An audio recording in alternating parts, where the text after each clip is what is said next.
Nanindigan ang Smartmatic na wala silang nilabag sa protocol ng palitan ng command script at sa programa hong nagpapatakbo sa automated election system.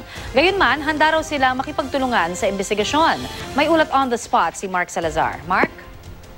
Connie, ang nakausap namin ay si Attorney Karen Jimeno, yung tagapagsalita ng Smartmatic. At siya ang sumagot sa ngalan ng Smartmatic. At sinagot niya ang tirada ni COMELEC Commissioner Gonzon na dapat i-hold sa bansa ang mga taga-Smartmatic at pagpaliwanagin sa pagpapalit ng command script sa transparency server na walang permiso ng COMELEC and bank. Ang sabi ni Attorney Jimeno, hindi na raw necessary na magpa-hold departure order pa dahil hindi naman daw talaga sila aalis. In fact, ito daw si Marlon Garcia, yung Smartmatic Project Manager na directly involved sa proyektong ito, ay nakatira naman daw talaga ngayon sa Pilipinas dahil nga sa proyektong ito at wala raw balak na umalis at magko-cooperate at magko-comply sa anumang requirement ng investigation at wala ngang intensyon na umalis.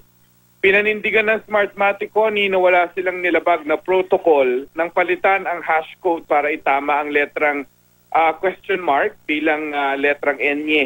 Ito daw ay minor change lamang talaga. Sobrang minor daw ng change na hindi makaka-apekto sa bilangan ng boto at dahil minor change ay wala silang nakikitang dapat na protocol para rito. Na-brief daw ang Commission and Bank sa buong proseso pero kung kulang pa raw para kay Gonzon, handa raw ang Smartmatic na mag-demo ulit para lamang sa kanya.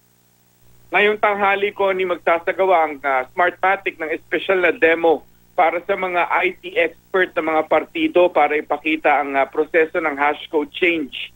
Inimbitahan daw lahat ng partido at welcome ang mga kinatawan ng mga kandidatong nagdududa sa resulta ng bilangan, lalo na yung losing candidate.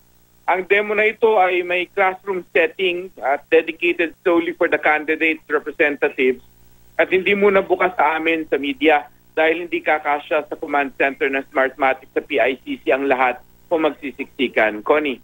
Maraming salamat, Mark Salazar.